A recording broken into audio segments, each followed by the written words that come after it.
Hello friends, कैसे हो आप सभी। तो आज की इस वीडियो में हम स्टार्ट करें अपना नया एग्जाम जो रिलेटेड है आपका एसएससी सीजीएल से। ठीक है। तो इसका जो हमने एग्जाम कर लिया था वो हम एग्जाम कर रहे थे 3 दिसंबर की। शिफ्ट फोर्थ का एग्जाम है, शिफ्ट 4 का एग्जाम है। तो इसमें हमने क्वेश्चन 13 तक कंप्लीट कर चुके हैं मैथ के। ठीक है। तो आज की इस वीडियो में हम 14 से कंटिन्यू करेंगे। तो स्टार्ट करते हैं अपना 14th क्वेश्चन। क्या बोला कि ए और बी काम को अलग अलग कर रहे हैं 10 और 16 दिन में। ठीक है। अगर वो दोनों अलग अलग दिन काम करें तो ए ने काम करना स्टार्ट किया, मतलब पहले दिन ए ने किया, फर्स्ट डे ए ने काम किया, और सेकंड डे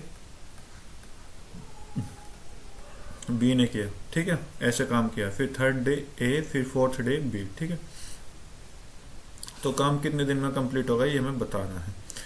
तो कुछ नहीं करना, ए और बी का एलसीएम निकाल लो 10 और 16 का, तो कितना आ जाएगा 80। तो टोटल काम कितना हो गया 80। तो ए की एफिशिएंसी कितनी हो जाएगी 8 और बी की एफिशिएंसी कितनी हो जाएगी 5। ठीक है। मतलब ए एक दिन में 8 काम करेगा, बी 5 काम करेगा। तो लगा दो। तो ए ने फर्स्ट डे काम किया तो 8, बी ने सेकंड डे काम किया तो 5। तो 2 दिन में कितना काम कंप्लीट हो जाएगा 13 यूनिट। ठीक है। 13 यूनिट। 13 को हम 80 के करीब पहुंचाएंगे तो आपको 13 की टेबल याद होगी। तो 13 छिक्के 78 होता है। ठीक है। तो 78 तक पहुंचा दिया। और यहाँ पे भी दिन को हम मल्टीप्लाई कर देते हैं 6 से। तो 12 दिन में कितना काम किया गया 78 काम किया गया। तो देख लो 12 किसके आ गए, तो 12 सिर्फ इसी के आ गए और ये आपका आंसर राइट हो जाएगा। अब देखो 78 काम कंप्लीट हो चुका है, बचा तो 12 दिन। मतलब अगले दिन जब वो काम करेगा तो 2 काम बचा हुआ है, लेकिन अगले दिन ए काम करेगा। अगले दिन ए काम करेगा, कितना काम कर देगा 8। तो मतलब 13 दिन से 13वां दिन भी कुछ ना कुछ हिस्सा जाएगा। तो ये कितना जाएगा 1/4 हिस्सा चला जाएगा। तो मतलब 12 दिन कंप्लीट लगे और 1/4 अगले दिन का 1/4 हिस्सा और लगा। और ये आपका राइट आंसर दे देगा। ठीक है। बोला कि length of diagonal of cube इतना दे रखा है, सरफेस एरिया ऑफ क्यूब निकालना है। सरफेस एरिया ऑफ क्यूब क्या होता है 6 इंटू साइड स्क्वायर होता है, और डायगोनल क्या होता है √3 इंटू साइड होता है। ठीक है। तो ये वैल्यू दे रखी है आपकी 7√3। √3 से √3 कट कर देंगे तो ए की वैल्यू कितनी आ जाएगी 7। ठीक है। तो बस यहाँ से मल्टीपल कर लो तो 6 इंटू 7 गुना 7, 6 गुना 49। अगर इसकी मल्टीप्लाई आप करोगे तो 6 × 54 और ये आपका 29, 294 में आपका कंप्लीट आंसर आ जाएगा। सिंपल सा क्वेश्चन था, फार्मूला बेस्ड, आपको याद रखने पड़ेंगे फार्मूले। ठीक है। बोला कि 2 ट्रायंगल है जो कि कॉन्ग्रुएंट दे रखे हैं और एंगल ये दे रखे हैं, तो क्यू एंगल फाइंड आउट करना। ओके, चेक कर लेते हैं। ये आपका बी पी क्यू। ओके। और दूसरा ट्रायंगल ये है। कॉन्ग्रुएंट में क्या होते हैं सारे के सारे जो एंगल एक दूसरे के एक दूसरे, जैसे एंगल बी एंगल ए के इक्वल हो जाएगा, एंगल पी एंगल एस के इक्वल हो जाएगा, और एंगल क्यू एंगल आर के इक्वल हो जाएगा। ठीक है। तो अब यहाँ पे क्या बोला है, एंगल ए और एंगल एस बराबर है। तो मैं इसको क्या मान लेता हूँ एक्स मान लेता हूँ दोनों को। ठीक है। दोनों एंगल एक्स है। तो और ये आर जो है ना वो 1/3 है, तो इसका मतलब ये 3x हो जाएगा। ठीक है। Angle A 1/3 of angle sorry हाँ 1/3 ऑफ एंगल आर हो जाएगा। ठीक है। तो आप ऐसे भी इसको निकाल सकते हो, angle A is equal to 1/3 angle R. Right. Okay. तो इसका मतलब क्या हो जाएगा, जो एंगल है वो तीसरा हिस्सा आर का। ठीक है। तो अगर 3x ये है, इसके साथ 1/3 मल्टीप्लाई कराओगे तो ये x आ जाएगा। ठीक है। तो इस तरह से आप सॉल्यूशन कर सकते हो इसका। या फिर ऐसे कर लो कि जो एंगल आर है वो ये 3 दूसरी तरफ जाके मल्टीपल हो जाएगा। तो इस तरह से भी आप सोल्व कर सकते हो, कोई बड़ी प्रॉब्लम नहीं। तो हमें क्या बताना है, एंगल क्यू बताना है ये वाला। तो एंगल क्यू एंगल क्यू जो है वो यहाँ पर एंगल आर के बराबर है, और एंगल आर की वैल्यू कितनी है 3x। तो 3x की वैल्यू निकालनी है, बस निकाल दो। और आपको पता है ट्रायंगल का सभी एंगल कितने होते हैं 180 का। तो इस ट्रायंगल से यूज करेंगे x प्लस 3x कितना दे रखा 180, तो यहाँ से 5x की वैल्यू कितनी आ जाएगी 180, और x की वैल्यू कितनी आ जाएगी यहाँ से 36, ठीक है। x की वैल्यू कितनी आ गई 36, इसमें वैल्यू पुट कर दो x की, 3 गुना 36 कितना हो जाएगा 108, आपका राइट आंसर दे देगा, ठीक है। सिंपल सा क्वेश्चन था, इजी क्वेश्चन था। नेक्स्ट क्वेश्चन चेक करते हैं। बोला कि 2 आइडेंटिकल सर्कल हैं जिसकी रेडियस इतनी है, इंटरसेक्ट कर रहे हैं एक दूसरे की सर्कमफ्रेंसेस को कहां पर, सेंटर ऑफ ईच अदर, ठीक है। तो यहाँ पर 2 सर्कल बना रहा हूं मैं आपको।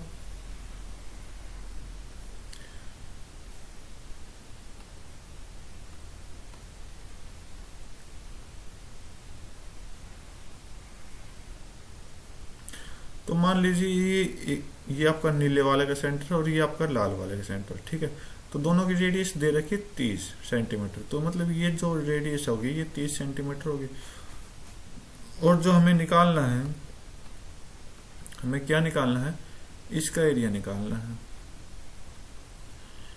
ये जो इंटरसेक्ट कर रहा है, ठीक है। ये थोड़ा बाहर चला गया तो इसको मत लेना।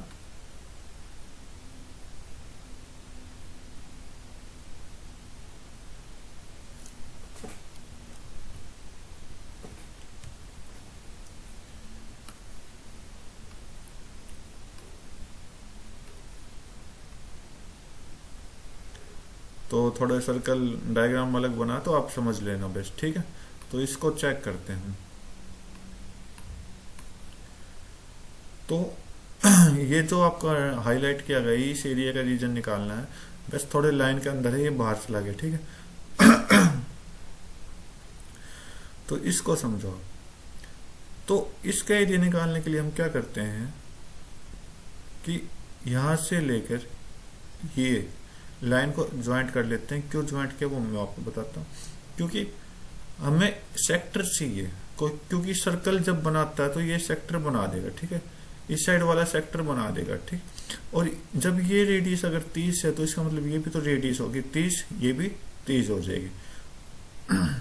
तो इसका मतलब एंगल कितना हो जाएगा यहाँ से 60 डिग्री का, एक 60 डिग्री का, तो दूसरा भी कितना हो जाएगा यहाँ से 60 डिग्री का। इन चीज का ध्यान रखना, ये रेडियस है, ठीक है। तो इतना समझ आया, रेडियस 30 है भाई इनकी, ओके। तो ये 60 टोटल एंगल कितना हो जाएगा 120। तो मतलब इस तरह से कितने सेक्टर बन रहे हैं अपने, 2 सेक्टर बन रहे हैं, वो भी कितने आपके कितने का 120 का, ठीक है। 120/360, ये 2 नंबर है। और ये जो आके लिख रहा हूँ ये फार्मूला हो जाएगा θ/360। और सर्कमफ्रेंस हमें दे रखी है, तो सर्कमफ्रेंस का क्या फार्मूला होता है 2πr, ठीक है। और पाई को सारे ऑप्शन में पाई लिख रखा है, तो इसको छोड़ देंगे एज इट इज। तो πr कितना है 30 है। इतना समझ आ गया, ठीक है, ओके। अब इसमें से माइनस करेंगे, क्या माइनस करेंगे, ट्रायंगल। ये 2 ट्रायंगल है, यहाँ पर 2 ट्रायंगल है, ठीक है। और 2 ट्रायंगल का क्या निकालना है, सॉरी यहाँ पर तो एरिया दे रखा, सॉरी भाई, हमें एरिया निकालना पड़ेगा, ठीक है।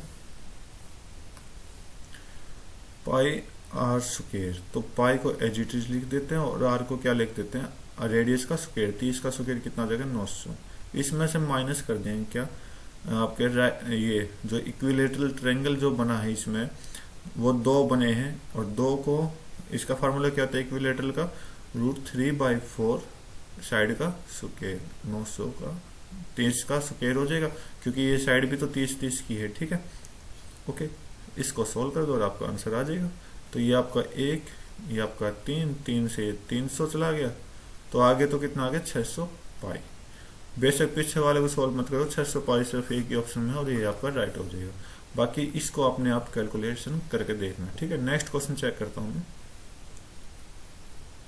बोला कि एमपी ऑफ चेयर इतना दे रखा है जिसकी 20% है कॉस्ट प्राइस से, ठीक है, ओके। कॉस्ट प्राइस से 20% है तो ये 1/5 हो जाएगा। तो सीपी और एमपी का रेशियो हमने यहाँ निकाल लिया, कितना 5 से 6 हो जाएगा, ठीक है। और चेयर पे डिस्काउंट दिया गया 10% का एमपी पर। एमपी पर जब डिस्काउंट होता है जब भी तो वो सेलिंग प्राइस में जाती है, ठीक है। 10%, 10% कितना होता है 1/10। अगर 10 की आपका एमपी हो जाएगा और एसपी कितना हो जाएगा 9 हो जाएगा, ठीक है। और हमें क्या निकालना, प्रॉफिट परसेंटेज निकालना है, ठीक है। इन रेशियो को एक बार इक्वल कर देते हैं एसपी और सीपी। तो यहाँ पर एमपी कितना 6 और सीपी 5, एमपी कितना है 10 दूसरे में और एसपी 9 है, ठीक है। अब क्या करेंगे, दोनों एमपी को बराबर बनाएंगे तो इसको भी 10 से मल्टीप्लाई कर देंगे, इसको भी 10 से मल्टीप्लाई कर देंगे, इसको 6 से मल्टीप्लाई कर देंगे क्योंकि बराबर बनाना, और इसको भी 6 से मल्टीप्लाई कर देंगे। तो यहाँ से एमपी कितना हो गया 60, एसपी कितना हो जाएगा 9 6 54 और सीपी कितना हो जाएगा 50। देखो 50 की चीज 54 में बेच दी तो कितने का फायदा हुआ 4 का, यहाँ से 4 का फायदा हुआ कितने में 50 पर सीपी पर, ठीक है। इंटू में 100 कर दो, आपका आंसर आ जाएगा कितना 8%। 8% प्रॉफिट आपका राइट आंसर हो जाएगा, ठीक है। नेक्स्ट क्वेश्चन चेक कर रहे हैं। बोला कि सम दे रखा है 15,500, ओके, 7 साल के लिए सिंपल इंटरेस्ट पर 30% की। अगर एक साल का ब्याज एक साल के इंटरेस्ट जो रेट लगी है वो 30%, तो 7 साल के लिए कितना हो जाएगा 210%, ठीक है। 210%, तो टोटल इंटरेस्ट कितना होगा, ओके। अच्छा, सम यहाँ पर अमाउंट दिया गया आपको, तो अमाउंट क्या था, देखो ये तो आपका रेट के अकॉर्डिंग 210% हो गया, और अमाउंट जोड़ने के लिए इसमें हम क्या करते हैं 100 जो प्रिंसिपल होता है वो 100% के बराबर होता है, तो यहाँ से आपकी अमाउंट आ जाएगा, ठीक है। कितना हो गया 310। 310% की वैल्यू इसने कितनी दे रखी है 15,500 दे रखी है, 15,500 दे रखी है। तो यहाँ से कट करोगे 10% की वैल्यू कितनी आ जाएगी 31 5 155 होती है 50, ओके 500 हो जाएगी, सॉरी। और हमें क्या निकालना है, इंटरेस्ट निकालना है, ओके। और इंटरेस्ट आपका ये 0 से 0 और कट कर देता हूँ। इंटरेस्ट आपका ये है, इंटरेस्ट आपका ये है, ये आपका प्रिंसिपल है, राइट। तो इंटरेस्ट निकालना है तो 210% की वैल्यू निकालनी है। सिंपल सा क्वेश्चन दे रखा था, तो इधर क्या करेंगे 210 के साथ 50 की मल्टीप्लाई करा देंगे तो आपको कितना आ जाएगा 10500, राइट आंसर दे देगा, ठीक है। नेक्स्ट क्वेश्चन चेक करते हैं अपना। बोला कि कितने बच्चे जो हैं वो स्कोर कर रहे हैं highest percentage of mark in more than one subject, मतलब एक से ज्यादा में आपके इंक्रीज होने चाहिए थे, चाहे वो दो सब्जेक्ट में हो चाहे 3 सब्जेक्ट में हो। तो हम चेक कर लेते हैं हिंदी में किसका ज्यादा है, हिंदी में 89 यहाँ दिखाई दे रहा है, ठीक है। इंग्लिश में 88 दिखाई दे रहा है, राइट। सॉरी 88 नहीं 92 है, लास्ट में 92 है, ठीक है, लास्ट में 92 है, इधर 92 और ये 96 हो गया, ठीक है। 88 यहाँ पर है सबसे ज्यादा, और यहाँ इसमें सबसे ज्यादा 94 है। बायोलॉजी में सबसे ज्यादा आपके 88 हैं, ठीक है। और आईटी में सबसे ज्यादा आपके 98 हैं यहाँ पर, ठीक है। अब देखो किस बच्चे के कितने बच्चों के एक से ज्यादा नंबर में एक से ज्यादा पेपरों में सबसे ज्यादा मार्क। पहले तो अमित देखो 1 2, ठीक है, अमित के 2, कंचन का 1 है, और कुणाल का भी 1 है, और दीक्षा के 3 है। यहाँ ये सिर्फ ये 2 बच्चे ऐसे हैं जो एक से ज्यादा सब्जेक्ट में हाईएस्ट मार्क्स लेकर आए हैं, ठीक है। तो यहाँ पे आपका 2 आंसर दे दिया गया, ओके। नेक्स्ट क्वेश्चन चेक करते हैं। बोला कि एक्स वाई जेड की वैल्यू अगर ये 0 है तो क्या करते हैं कि इसको कब, अगर ऐसी कंडीशन आ जाए तो मैं आपको एक फार्मूला बताता हूँ कि X cube plus Y cube plus Z cube ये किसके बराबर हो जाता है 3x y z के, ठीक है। ये फार्मूला आपको याद रखना पड़ेगा अगर ये कंडीशन हो जाए तो यहाँ पर आप एलसीएम लोगे तो एलसीएम कितना आ जाएगा एक्स वाई जेड, इधर आपका एक्स क्यूब बन जाएगा, इधर वाई क्यूब बन जाएगा, इधर जेड क्यूब बन जाएगा। रख दो 3x y z जो मैंने आपको कंडीशन बताई थी, और अपन में x y z कट कर दो, x y z से कितना आया 3 आपका राइट आंसर दे देगा, ठीक है। चाहे वैल्यू पुटिंग से भी कर सकते हो, कोई बड़ी प्रॉब्लम नहीं। वैल्यू पुटिंग से कर लो कि एक को 2 मान लेते हैं और एक को -1 और z को भी -1 मान लेते हैं। या फिर आप एक काम करो, इतना करने के अलावा, एक मिनट, नहीं भाई हम 0 नहीं ले सकते किसी वैल्यू को, क्योंकि अगर 0 लेंगे तो नीचे कोई ना कोई वैल्यू 0 देगा और वो वैल्यू सोल्व नहीं करेगा, ठीक है। तो हम 2 -1 लेकर आप खुद सोल्व करो, फिर आंसर देखो, ठीक है। वैल्यू बतानी है a + b + c -3 की, जबकि ये चीजें आपको दे रखी है। तो हम क्या करते हैं, a + b + c का होल स्क्वायर कर लेते हैं। तो इधर क्या आएगा, इसका क्या आ जाएगा, a² + b² + c² +2 × ab + bc + ca, ठीक है। तो इसको सोल्व कर ले तो इसको स्क्वायर आ जाएगा। तो ये आपका इतनी वैल्यू 9 दे रखी है और 2 × इसकी वैल्यू 8 दे रखी है, सॉरी, ठीक है। तो कितना आ जाएगा, 9 + 16 कितना आ जाएगा, 25। 25 तो क्या आपका a + b + c का स्क्वायर है, और हमें क्या निकालना है, a + b + c निकालना। इसका स्क्वायर रूट कर दो तो 5 आ जाएगा, ठीक है। तो यहाँ पे वैल्यू पुट कर दो तो 5 - 3 कितना आ जाएगा, 2 आपका राइट आंसर दे देगा, ठीक। सिंपल सा क्वेश्चन था, थोड़ी कैलकुलेशन मैंने लेंथी कर दी, तो आप एक बार शॉर्टकट में भी जरूर ट्राई करके देखें, ठीक है। बोला कि ये नंबर है और डिविजिबल 8 से है, तो टोटल पॉसिबल पेयर बताना है x y का कितना होगा।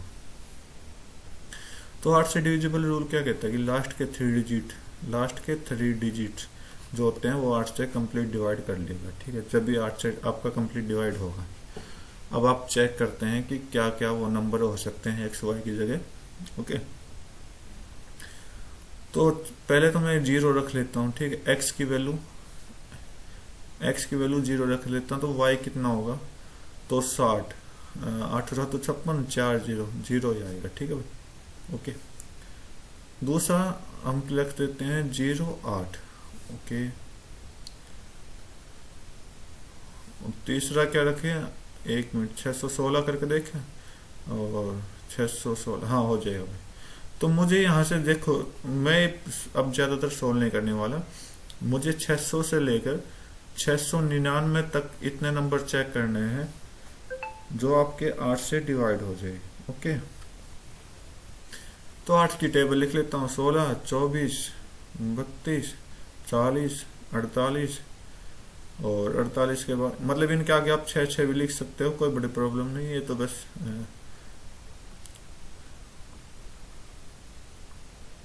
क्या हो गया,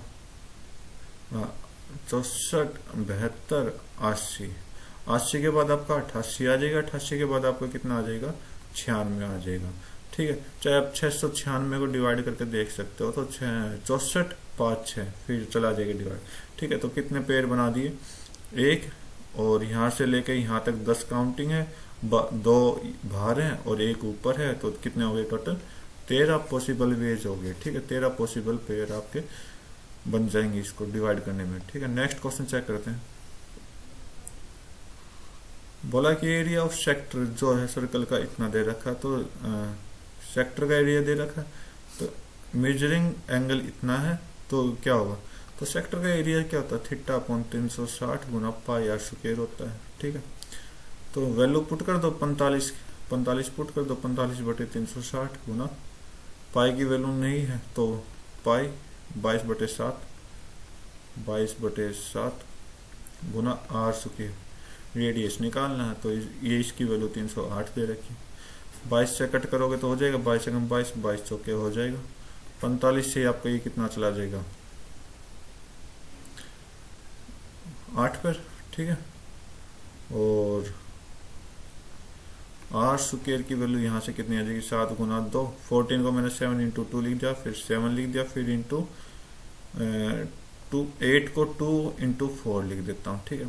तो r की वैल्यू कितनी आ जाएगी, 1 निकाल लो, 7 आ जाएगी, 2 आ जाएगी, और यहाँ से भी 4 का स्क्वायर रूट करोगे तो 2 आ जाएगा, ठीक है। तो 7 चौक 28 आपका राइट आंसर दे देगा। सिंपल सा क्वेश्चन था, बस कैलकुलेशन करने की आपको ट्रिक होनी चाहिए। बोला कि कॉस्ट ऑफ एप्पल इंक्रीज कर गया 20%, तो ये आपका 1/5 होता है, ये भी इधर 1/5, तो पहले तो क्या बोला कि 5 से लेकर 6 हो गया, ठीक है, 5 से लेकर 6 हो गया। फिर आपका क्या बोला है कि 5 से लेकर 4 हो गया, ठीक है। अब की बार यहाँ से यहाँ पे पॉइंट खत्म हुआ था, दूसरी बार यहीं से स्टार्ट होगा, 5 से लेकर 4 हो गया, ठीक है। तो इसको मैं बराबर बना देता हूं मैं। तो इधर 6 मल्टीप्लाई करूंगा, इधर भी 6 मल्टीप्लाई, इधर कितना हो जाएगा, ऊपर 5 मल्टीप्लाई, बराबर करने के लिए इधर भी 5, ठीक है। तो ये आपका 25 हो गया, ये आपका 30 हो जाएगा, ये आपका 24 हो जाएगा। एक वैल्यू कम हुई है, मतलब स्टार्टिंग यहाँ से की है और एंड यहाँ पर आया है, ठीक है। तो 25 से लेकर 24 हुआ, तो एक की वैल्यू कम हुई है। एक की वैल्यू किस में कम हुई है, 25 में, जो स्टार्टिंग में हमने चलाई थी, ठीक है। और गुना में 100 कर दो परसेंटेज के लिए, तो 25 चौके 4% डिक्रीज हुई है, ठीक है। तो उम्मीद करता हूँ आपको क्वेश्चन समझ आया होगा। आज की इस वीडियो में 25 क्वेश्चन मैथ के कंप्लीट करा चुका हूँ मैं। तो आज के लिए इतना ही रखते हैं, नेक्स्ट वीडियो में अपना नया एग्जाम उठाएंगे। तब तक के लिए thank you, have a nice day, जय हिंद।